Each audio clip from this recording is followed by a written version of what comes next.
오늘 문제 어떠셨어요? 너무 길었죠?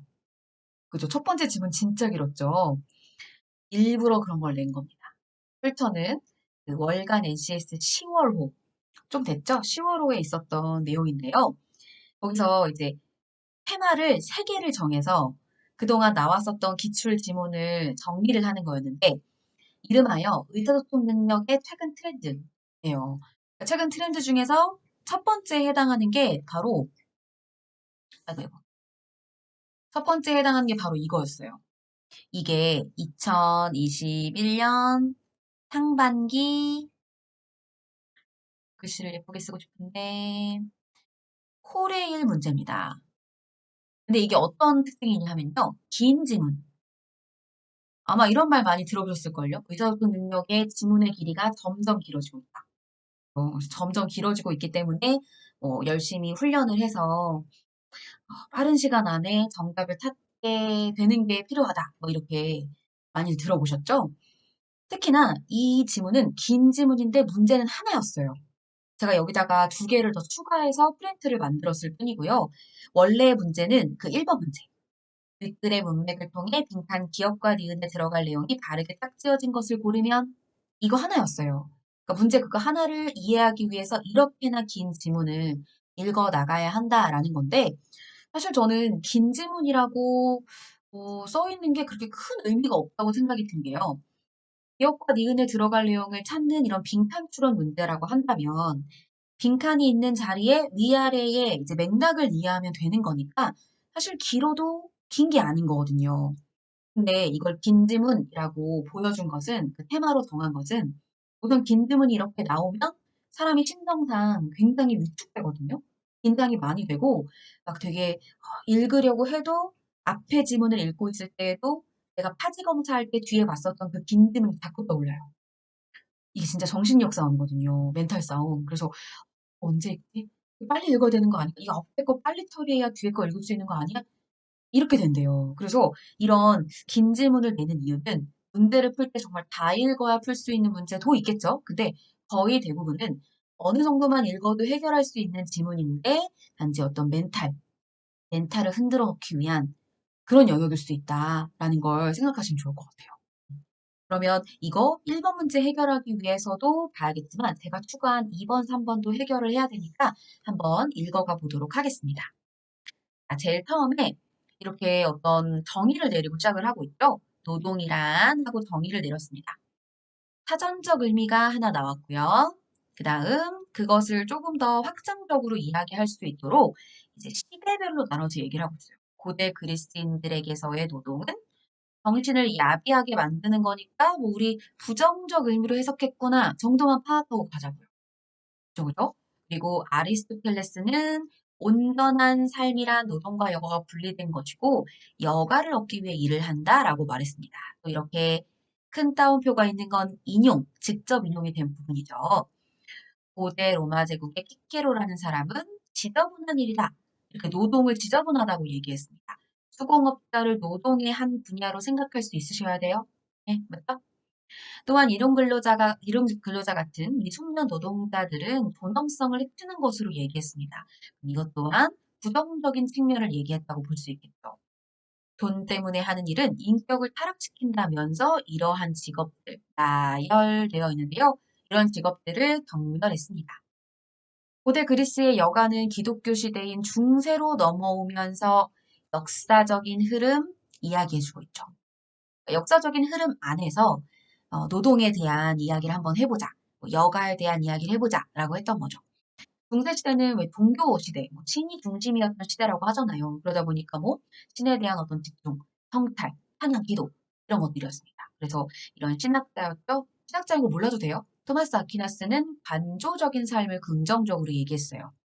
그러면서 여기 보세요. 명상은 육체적인 노동보다 훨씬 월등했다라고 말합니다. 그럼 위에 있는 뭐 A, B 두 개가 뭐보다는 뭐라고 해서 뒤에 것을 더 좋은 것으로 여겼죠. 밑에 것도 보세요. 명상은 그럼 육체적 노동보다 훨씬 좋은 것이었죠. 그렇게 크로스로 연결을 지어보면 관조적인 삶에 해당하는 게 명상이 될 가능성이 있고 정확하게 1대1로 묶이지 않을 수도 있겠지만 긍정적으로 이야기하는 것들을 묶어봤을 때 같은 맥락에 넣을 가능성이 있죠. 활동적인 건 육체적 노동. 이렇게 확인을 할 수가 있어요. 여기는 기급법. 그죠. 아무래도 어떤 정도의 비교를 바탕으로 해서 글쓴이의, 여기는 토마스 아퀴나스죠. 토마스 아퀴나스의 생각을 보여주고 있어요. 중세에는 당시의 사회 질서에 따라서 고된 부역에 동원된 농노와 높은 공납의 의미를 진 농민이 인구의 대다수를 차지하고 있었어요. 그들의 노동과 삶은 민회장과 전투의 모든 힘을 집중한 귀족들의 경우와는 사뭇 달랐다. 그럼 여기서 대조가 나오는 거네요. 귀족들은 뭐 전투나 이런 데에 집중하고 있었고, 농노나 혹은 농민은 노동에 집중하고 있었다. 이런 차이가 나오고 있어요. 당시 몇 안 되는 교육기관의 역할을 했던 수도원이 있었는데, 이러한 상황을 신학으로 정당화했대요. 그러니까 수도원이라는 어떤 종교 단체에서도 농노와 농민들의 노동에 힘든 그 상황을 인정해주지 않은 거예요. 신학에서 육체노동은 열등하고 있지만 종교적 의무로 간주되었고, 따라서 노동은 종교적 의무의 수행이라는 절대 목적. 이 절대 목적이라는 말이 뭐냐면 종교에서 그러라고 했어. 신이 그러라고 했어. 그럼 더 이상 토를 달 수가 없는 거예요. 그 정도로 절대적인 목적을 어떤 교육기관으로서의 역할을 했던 수동원이 얘기를 하니까 당연히 민중들, 여기서의 민중은 농노와 농민이겠죠? 그들만 계속 노동을 할 수밖에 없는 거예요. 하지만 이러한 상황은 오래 지속될 수 없었다. 자, 이게 1문단이 되게 길었죠. 1문단을 읽으면서 어떤 느낌이 들었냐면 분명히 앞에 이렇게 나열되어 있는 1문단에서의 인용은 사실 글쓴이의 생각을 뒷받침할 가능성이 굉장히 적고요. 앞에서만 나열을 한 다음 글쓴이가 말하고자 하는 바는 그러나 하고 뒷부분에 정리가 될 가능성이 있어요. 네. 특히 수많은 도시에서 노동의 새로운 모범이 대두되기 시작했다. 유럽 전역에서 농민 봉기가 일어났고요. 당연하겠죠. 나 일하기 싫어. 귀족들은 일 안 하면서 왜 나만 시켜? 막 그랬겠죠. 그러면서 일부 수공업자나 상인들, 이분들이 다 모두 노동을 통해, 근면함을 통해 막대한 부를 쌓을 수 있다는 걸 알게 된 거예요. 그러면서 노동은 계속 나를 깎아먹는 그런 힘든 일이 아니고 노동을 통해 돈을 벌 수 있다는 그 의미와 가치를 분명하게 보여주었던 것이죠. 노동이라는 행위는 인류의 역사를 통해 계속되어 온 것이며 생존과 생활을 영위하기 위해서 반드시 필요한 일이다. 자, 갑자기 느낌 싹 바뀐 거 느껴지세요? 위에만 해도요, 노동이 가지고 있는 좀 부정적인 입장이 많이 언급이 됐었는데, 이제 요 농민 봉기와 같은 새로운 모범이 대두되기 시작했다는 걸 말해주면서, 갑자기 노동의 어떤 가치? 이런 것들이 되게 강조되면서 내용이 서술되고 있죠. 진짜 글쓴이가 말하고 싶은 건 이 뒷부분이 아니었을까 싶은 거죠. 전통적으로 육체노동이 정신노동보다 열등하다는 편견은 있었다. 그러면서 등장하는 게 마르크스입니다. 자, 위에서 엄청나게 많은 사람들이 등장했지만 마르크스를 이길 수는 없어요. 왜냐하면 이제부터 마르크스에 대한 이야기는 그 글이 끝날 때까지 나오거든요. 그러니까 모든 사람들을 다 중요도를 똑같이 해서 인용을 했다고 볼 수는 없는 거죠. 제가 이거 피셋 강의를 할 때에도 말씀드렸었는데요. 여러 인물들이 등장하고 여러 학자들의 말이 인용이 되었다라고 해도 분량의 차이는 분명했어요. 분량이 더 많이 차지하고 있는 그 사람이 엄청나게 제일 중요한 역할을 하고 있고 중심된 주장을 연결지을 만한 학자임에는 분명합니다. 이때까지 경시되어 왔던 노동의 의미를 규명하고 왜 노동이 철학적으로 경시될 수밖에 없는가를 이론적으로 밝혀내요. 마르크스 이전과 이후로 나누어 봤을 때 가장 차이점은 뭐겠어요? 이론적으로 발표했다는 걸 거예요. 마르크스 이전과 이후 이렇게 나눠봤을 때. 그럼 마르크스 이전, 마르크스 시대니까 마르크스 이후겠죠?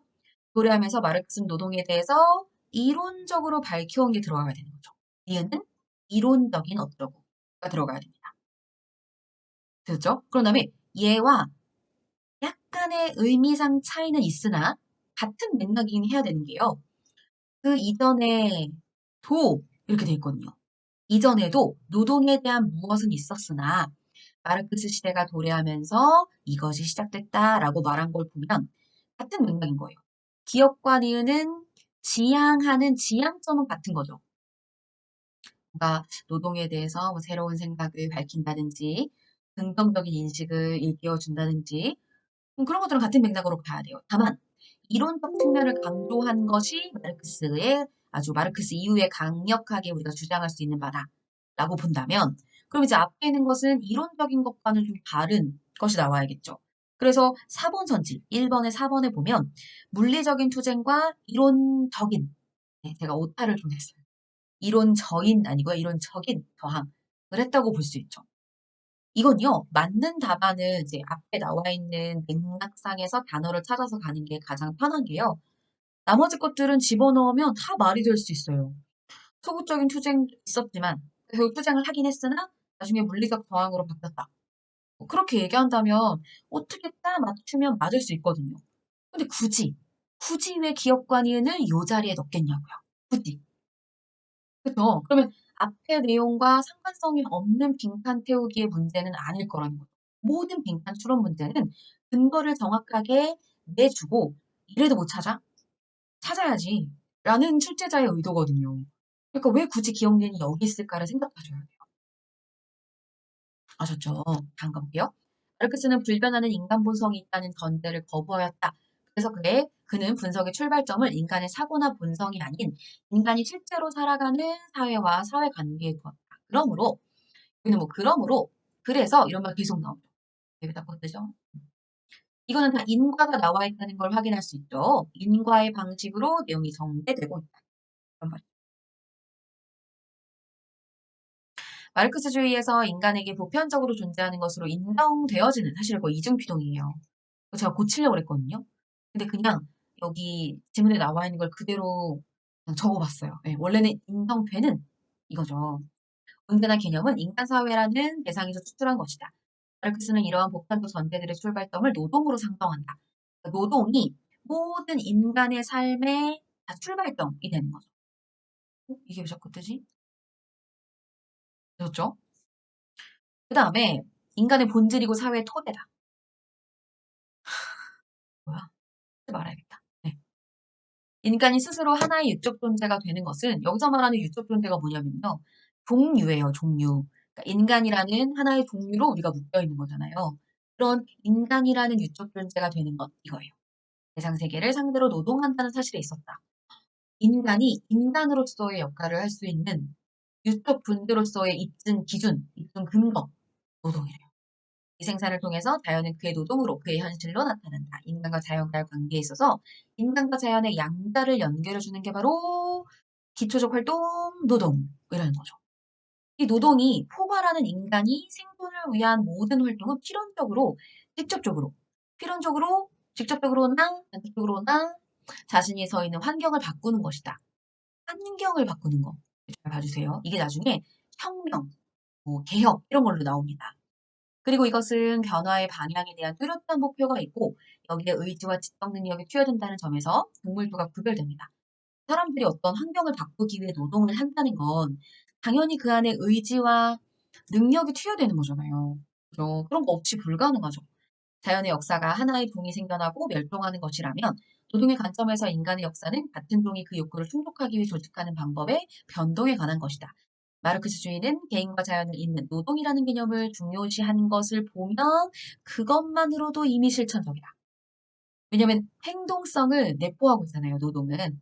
앞서서 토마스 아퀴나스는 굉장히 그냥 관도하는 삶, 가만히 있는 삶을 원했지만 얘는 아니었다는 거죠, 마르크스는.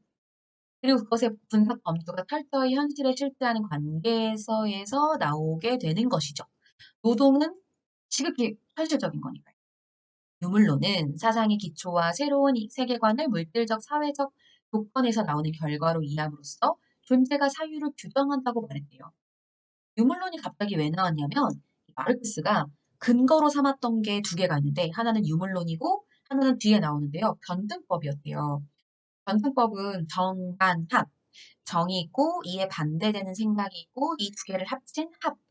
이렇게 모든 사고 과정이 이루어진다고 봤던 게 변증법이고요. 유물론은 존재, 어떤 우리가 확인할 수 있는 존재가 있어야 이것을 토대로 생각을 할 수 있다라는 거거든요. 그러니까 생각이 먼저야, 물건이 먼저야. 마치 닭이 먼저야, 달걀이 먼저야처럼 많은 사람들이 막 고민했었던 부분이었대요. 근데 유물론은 물질, 물질이 있다. 물질이 먼저 있고 그것을 통해 사유가 나타난다고 봤던 입장인 거죠. 의식을 변화시키라고 하는 요구는 결국 현존하는 세계에 대한 해석 방식을 변화시키는 요구가 되었을 것이고요. 그러므로 마르크스주의에서 새로운 세계관은 새로운 상황하에서 나타날 수 있는 것이며 새로운 상황은 그 시대 모순하에서 실천적 활동들에 의해 구축될 수 있는 것이다. 여기 새로운 세계관 나오잖아요. 그런 게 새로운 상황 하에서 나타날 수 있는데 그 새로운 상황 하, 그 시대의 모순하 보시죠. 이 모순이 발견이 되어야 그래야 실천적으로 그 모순을 없애기 위해 노력하면서 새로운 세계관과 연결될 수 있는 거래요. 그리고 그 시대의 주요 모순이 투쟁하는 계급 사이의 모순인 한에서 그러한 변혁의 주체는 현실을 변화시키고자 하는 계급 자신이 됩니다. 그래서 마르크스가 노동자들의 입장을 되게 대변했다고 하죠. 노동자들은 노동을 엄청 많이 해서 이 세계를 정말 지탱하고 있는데 유산계급, 그러니까 돈 많은 사람들이 그것을 인정하지 않는 것에 대해서 비판을 했었죠. 개인이 세계에 존재하는 모순을 느끼는 순간은 자신의 삶 속에서 실제로 그것과 마주칠 때 어, 아무리 뭐 교과서에서 다큐멘터리에서 모순이 있다 하는 얘기해도 자기가 직접 경험하지 않으면 몰라요. 그죠? 경험을 해봐야 된다. 그리고 그 모순이 심화되면 그것을 변화시키고자 하는 욕망을 느끼게 되고, 순서, 욕망을 느끼고, 그런 다음 환경을 변화시키고, 그러면 그 환경 속에 있는 자기 자신도 변해야 돼요. 순서, 네. 욕망을 느끼고 환경을 변화시키면서 동시에 자신도 변화가 됩니다. 여기서 이 두 변화를 연결하는 게 바로 혁명적 실천, 아까 실천적이다 라는 말 들어보셨죠? 토마스 아퀴나스가 관도를 중요시했다면 이제 마르크스는 굉장히 실천적인 태도를 보여줬고요. 실천적인 태도가 혁명으로 나타나게 되었다라고 보시면 돼요. 이러한 혁명적 실천은 그 모순이 사회 속에 광범위하게 잠재되어 있는 것일 경우 계급적 단위, 이 계급이 바로 노동자 계급, 유산 계급 이런 거예요. 지식인의 각성이 아니라 대중의 실천. 여기서의 대중은 많은 사람들이잖아요. 특별한 뭐 고위급의 관직을 가지고 있는 사람 아니고 그럼 앞에서 얘기했었던 농노, 농민 같은 그 노동하는 사람들이었을 거라는 거예요. 그 사람들의 실천을 통해서 새로운 세계가 나오는 것이다. 이 말이죠. 자, 또한 실천에 대한 이러한 논의들은 마르크스주의에 대한 잘못된 이해를 바로잡는 것에 도움을 준다. 마르크스는 변증법과 유물론 나왔죠. 네. 이것을 통해 사회를 보다 객관화시키고 과학의 범주 안에서 관찰함으로써 자신의 이론에 설득력을 부여했다. 그래서 역사적으로 종종 그의 이론에 따라 자본주의가 내적 모순에 의해 저절로 무너질 것이라고 보는 견해도 나타났다. 이게 바로 밑에서 지지하고 있는 게 노동자 계급인데 위에서 그 노동자 계급 위에 있는 유산 계급의 중요성, 그들의 어떤 돈을 중점적으로 생각하는 게 자본주의잖아요. 돈이면 다 돼. 근데 얘네가 밑받침을 노동자들이 잘하지 않으면 무너진다는 거죠. 자본주의는 노동자들의 생각을 안 했잖아요. 그러면 결국 무너질 거야. 이렇게 생각했다는 거예요. 자본주의에 대해서 비판을 한 거죠. 그러나 모순이 나타난 후 그것이 전개되는 과정에서 그 방향을 좌우하는 건 또 나왔습니다. 혁명적 실천에 있다. 마르크스주의의 혁명적 실천에 대해서 강조한 글이었어요. 와, 어마어마하게 복잡하죠. 네. 이 글을 조금 정리를 해보면 앞부분에 이제 노동에 대한 이야기가 나오죠. 노동이 나오고 노동에 대해서 자, 이거를 없애야 돼.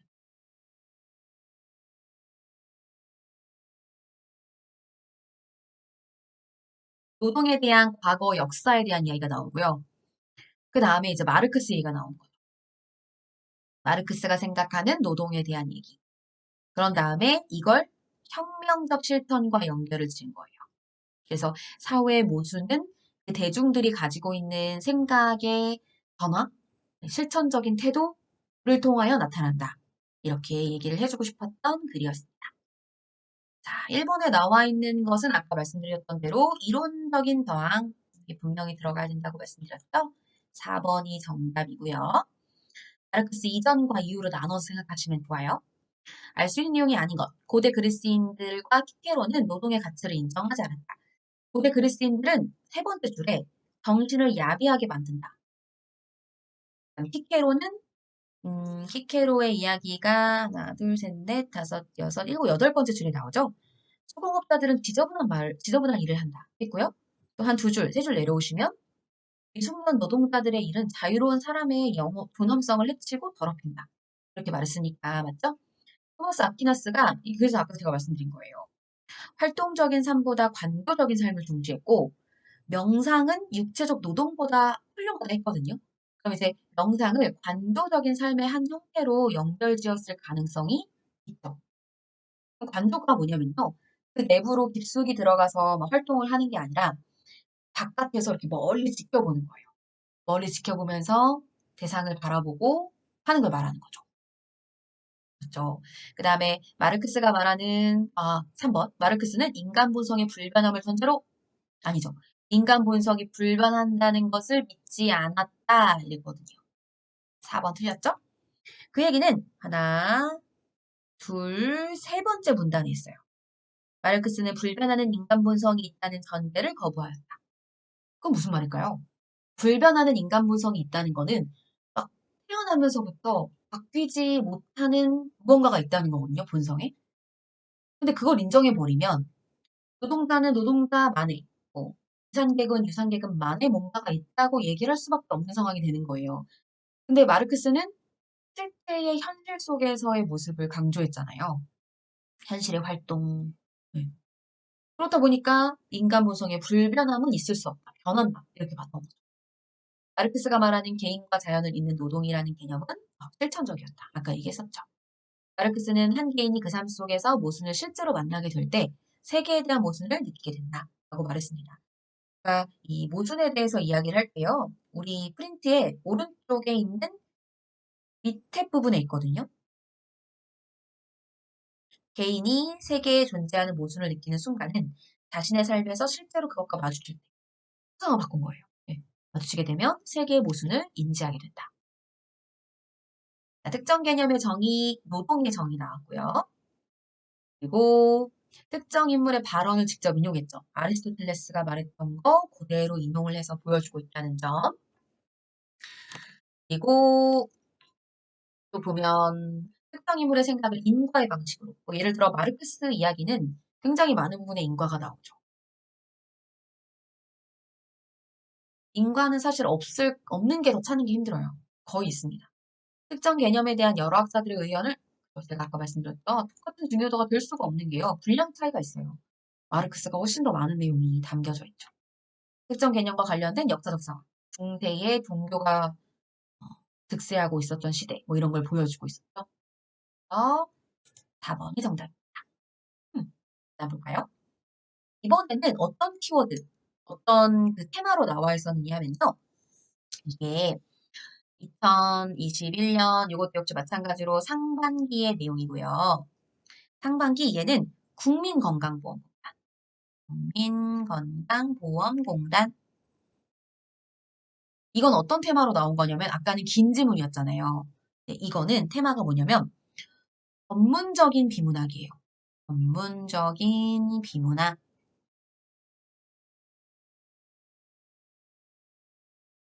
전문적인 비문학이라는 말은 뭐냐면 내용이 되게 전문적인 내용이 많이 들어있어서 다소 어려울 수 있다. 이런 특징을 보여주고 있습니다. 허나 그렇게 어렵지 않습니다. 왜냐면 첫 번째 내용이 손 씻기와 관련된 내용이거든요. 손 씻기를 잘해야 된다. 그게 뭐 코로나19를 막을 수 있는 중요한 내용이다. 이렇게 나와 있고요. 바로 밑에 순서를 맞추는 게 나오는데 따라서가 첫 번째 나올 수가 없잖아요. 이거랑 안 어울리잖아요. 그러면 여기 뭐 친유성 뭐 이런 게 전문적인 내용이라는 거거든요.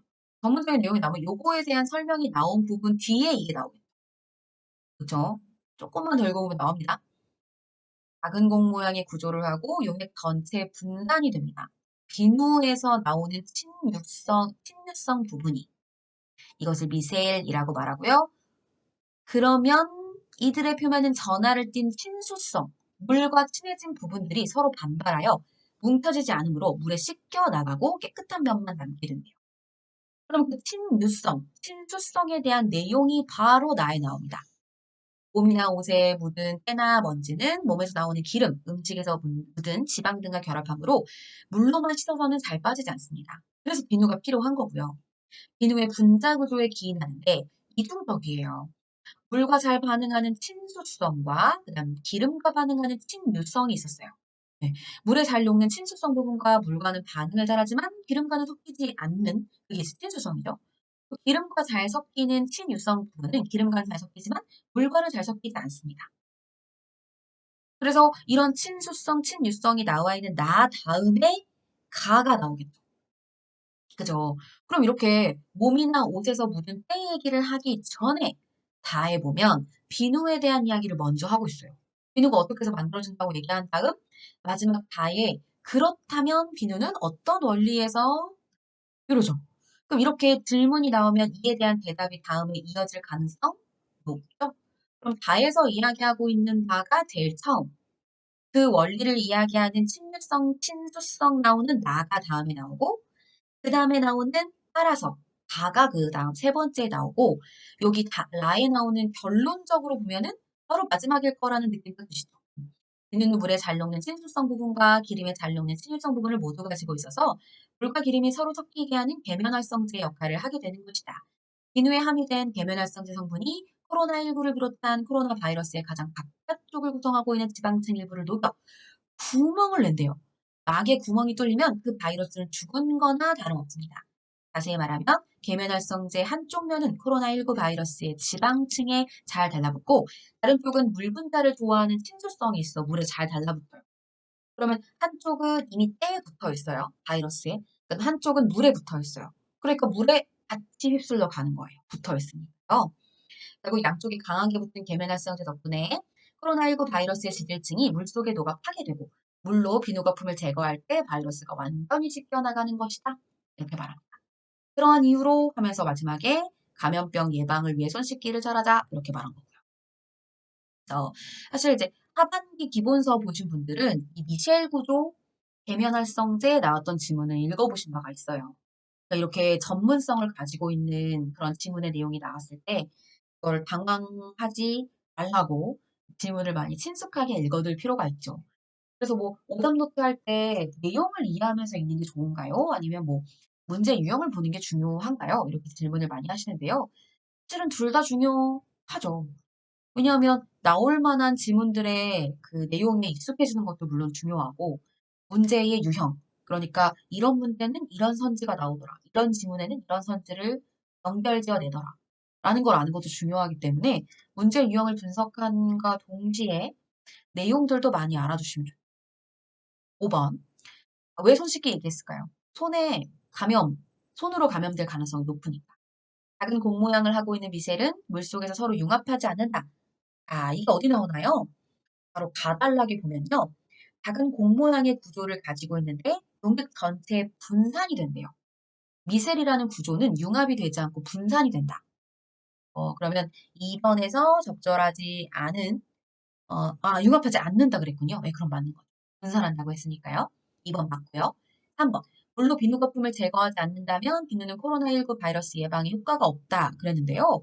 우리 아까 읽어봤던 것에 라달락에 보면 하나, 둘, 셋, 넷, 다섯, 여섯, 일곱 번째 줄, 여섯 번째 줄부터 보면 그 코로나 바이러스의 가장 바깥쪽을 구성하는 지방층 일부를 녹여 구멍을 내면 이미 그것으로 바이러스는 죽은 것이나 다름이 없다고 되어 있어요.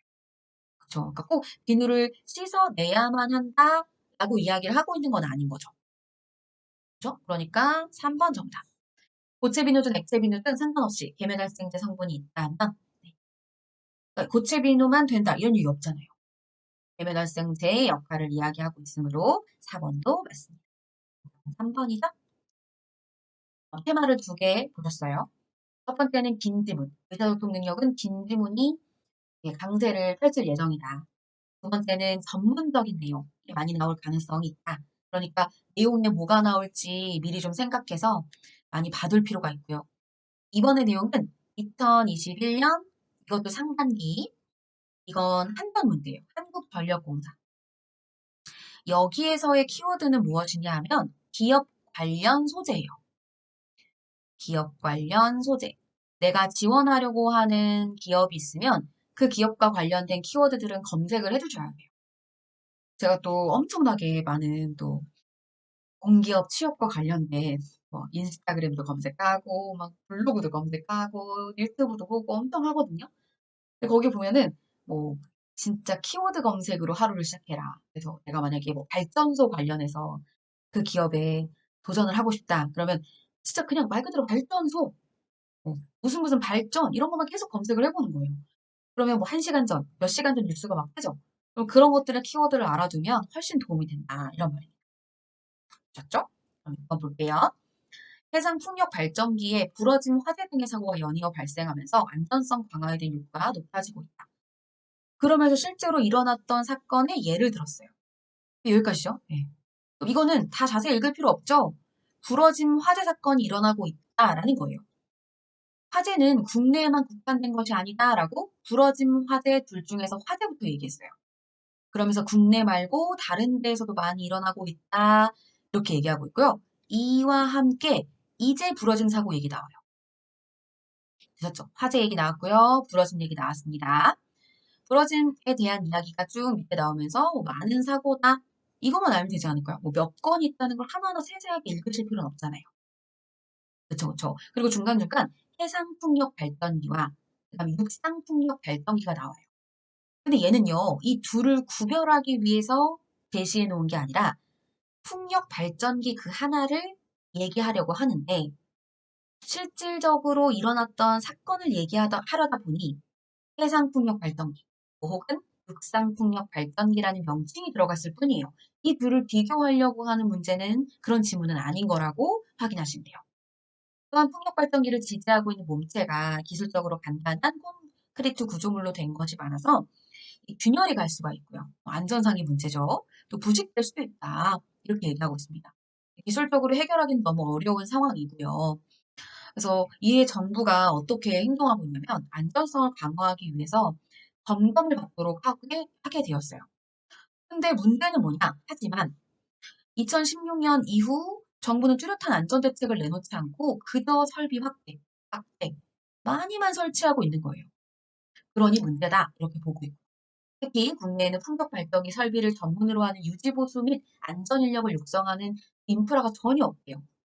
여기는 좀 밑에 내용 읽어보시면 아시겠지만 이걸 유지하고 관리할 수 있는 전문 인력이 무엇보다 필요한데 이걸 제대로 해줄 수 있는 기업이 없다는 거예요.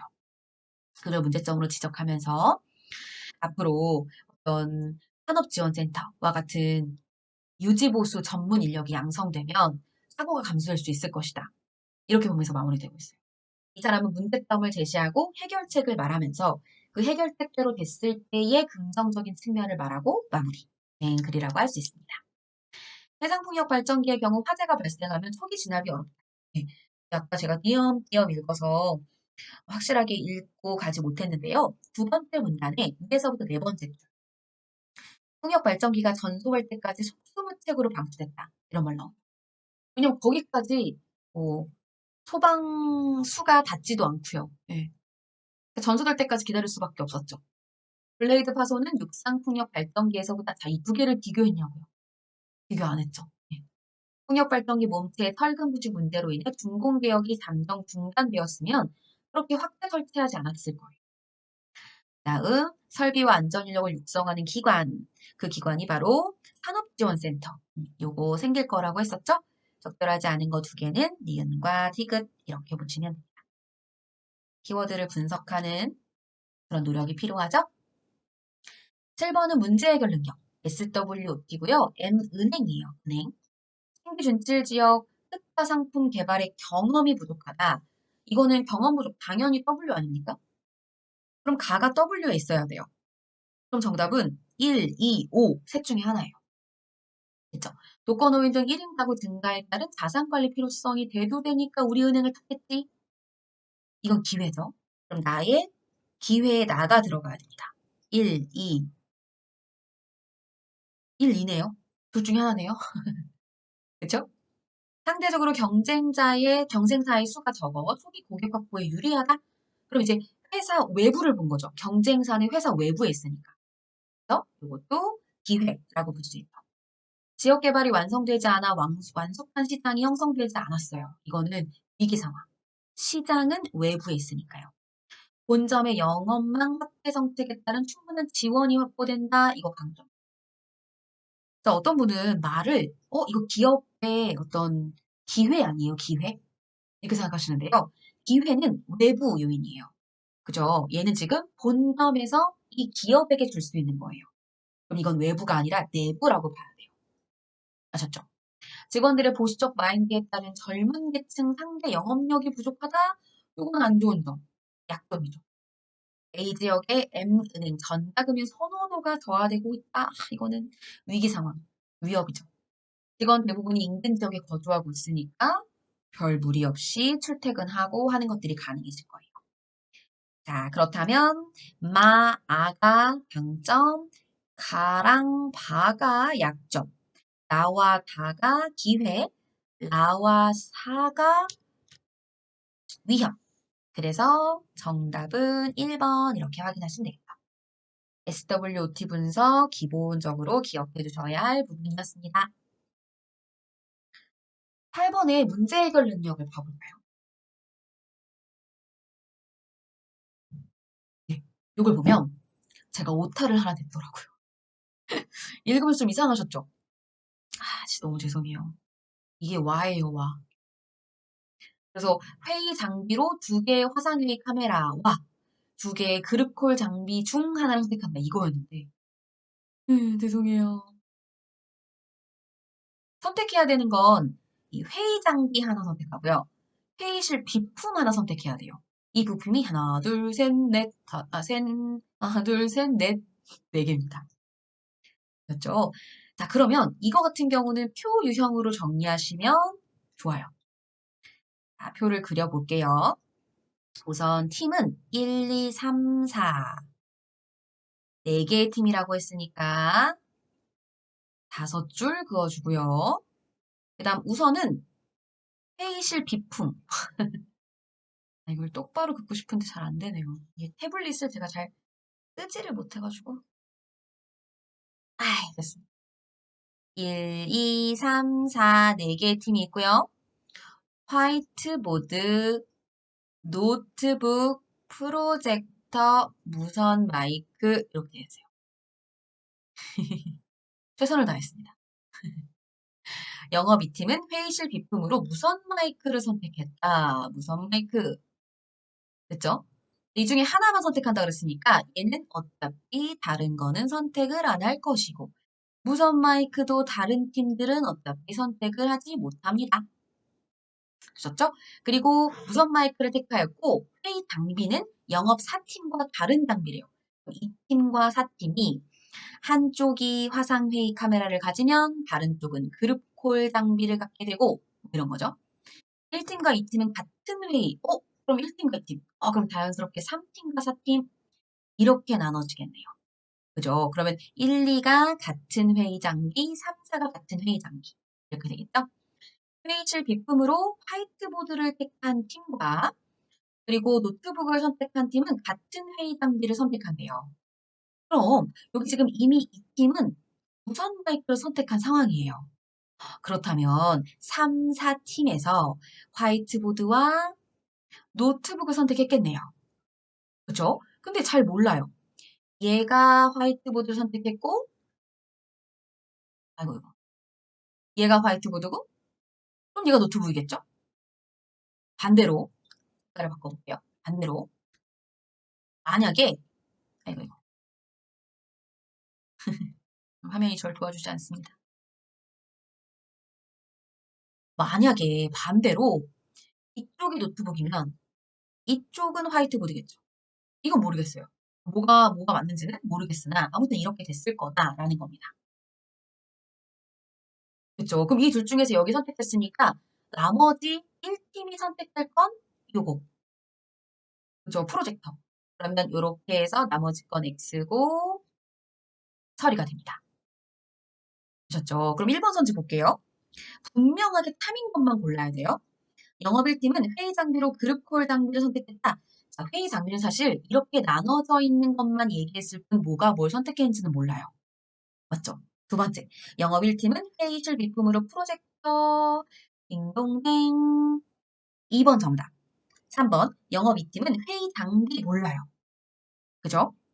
영업 3팀은 회의실 비품으로 화이트보드일 수도 있지만 아닐 수도 있어요. 4팀이 화이트보드를 할 수도 있거든요. 맞죠? 영업 4팀은 회의 장비로 화상 회의 카메라 몰라요.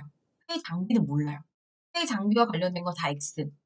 맞죠? 그러니까 명확하게 항상 참인 것만 고르자 그러면 2번의 내용이 정답이 되는구나. 이렇게 확인할 수 있어요. 이거는 별표 2개짜리인가? 되게 쉬웠던 문제예요. 네. 확인이 다 되셨을 거라 생각하고요. 자, 이제 다음 문제도 한번 보죠. 이번에도 문제 해결 능력. A부터 E가 있고요. 월화수목금입니다. 그럼 당연히 월, 화, 수, 목, 금 적고 시작하는 거죠. 2명씩 돌아가며 외근을 합니다.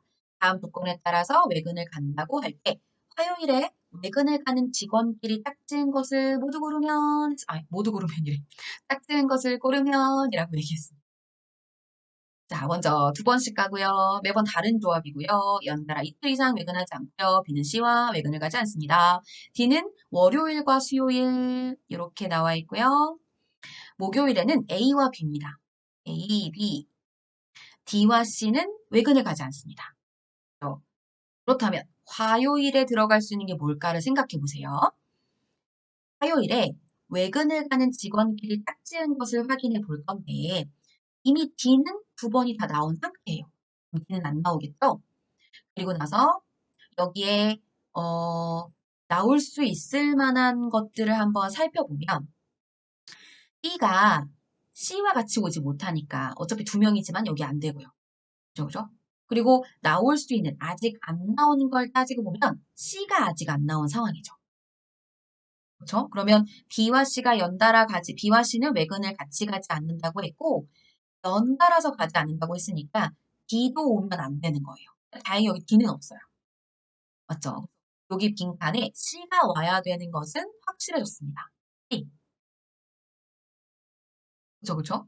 왜냐면 D와 C가 같이 외근을 가지 않는다고 말했단 말이에요. 그럼 C가 여기도 못 와요. 여기도 못 와요. 그죠? B랑도 못 와요. 어차피 얘는 안 나오지만. 그죠? 그러니까 C가 여기랑 여기 올 거라는 거예요. 2번 간다고. 맞나요? 그럼 우선 화요일만 생각하면 되니까 C가 오는 건 확실합니다. C, C 남겨놓으시면 돼요. 또 나머지는 다 아니에요.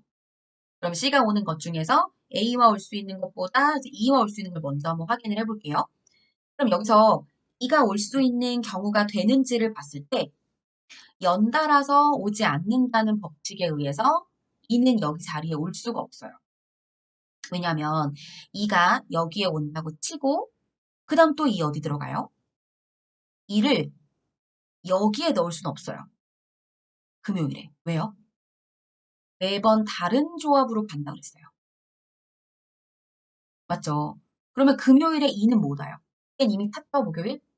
자, 만약에 여기다 2를 써요? 그럼 이 하나를 월요일에 넣어도 수요일에 넣어도 연달아 이틀 외근을 한다는 것에 모순이 걸려버려요. 맞죠? 그럼 2는 안 돼요. 그러니 A와 C겠구나. 이렇게 정리가 되죠. 한번 볼까요? 여기에 C가 와야 되는 것은 어차피 C와 D가 같이 오지 못하는 상황에서 B랑도 같이 못 오고 남아있는 두 자리는 여기와 여기밖에 없으니까 C를 넣어줬고요. C가 들어가는 거 2개만 선들을 남겨두고 E가 오지 못하는 걸 기억해 주시면 돼요. 네. 만약에 E가 여기에 온다 그랬을 때 E와 함께 온다고 했을 때에 이 금요일에는 E가 올 수가 없잖아요. 그럼 만약에 이쪽에 수요일이나 월요일에 E가 온다고 하면 연달아 오게 되니까 E는 같이 올 수 없구나. 정답은 2번. 자, 그 다음 단어 문제예요. 공수처 법을요, 뭐 법이나 정책적인 부분을 많은 국민들에게, 그러니까 몇몇의 사람이 아니고 진짜 전 국민을 상대로 이야기할 때는 공포한다고 얘기를 해요. 생소하시죠? 예, 그러니까 공포라고 하는 것은 정말 한 명도 빠짐없이 전 국민에게 알리는 것. 그러다 보니까 전 국민에게 알릴 수 있는 건 뭐예요? 법이나 정책. 이런 내용들과 오면 공포를 씁니다. 공포가 정답. 그리고 그렇지 않은 것들 있죠. 정부가 우수기업 및 우수기업 포상 및 명단을 사람들에게 알렸다. 근데 이게 꼭 전 국민이 알아야 되는 건 아니잖아요. 그럴 때는 겉으로 표를 내는데, 즉 표현을 하는데 공식적으로 한다. 그래서 공식적으로 하는 발표의 느낌? 근데 그게 꼭 전 국민을 상대로 할 필요는 없을 때. 그럴 땐 공표. 이렇게 얘기하고요. 그 중에 언어의 측면은 다시 또 반포로 나눠줘요. 언어. 그렇죠. 그러니까 이게 공식적으로 발표한다는 뜻은 다 조금씩 가지고 있어요. 여기 단어들이 다. 근데 어디에 사용되느냐가 다른 거예요. 법이나 정책과 같은 전 국민에 해당하는 건 공포. 근데 그 전 국민한테 얘기하는 언어는 반포. 그 다음 전 국민이 아니어도 되는 공식적 발표는 공표. 이렇게 되는 거죠.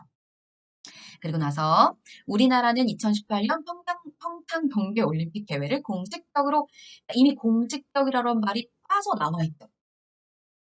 그죠? 그럴 때는 뭐 공표가 되면 이게 중복 표현이 돼버려요. 그것도 힌트가 될 수 있어요. 이미 공식적으로라는 말이 빠져 있으니까 그럴 때에는 선언이라는 말, 예, 공식적이라는 말을 빼고서 생각하시면 좋아요. 그래서 같이 나올 수 있는 말들을 묶어주시면 좋죠. 언어와 관련된 건 반포, 정책이나 법은 공포 이렇게 같이 알려져서 나오는 것들을 생각해 주시면 좋을 것 같습니다.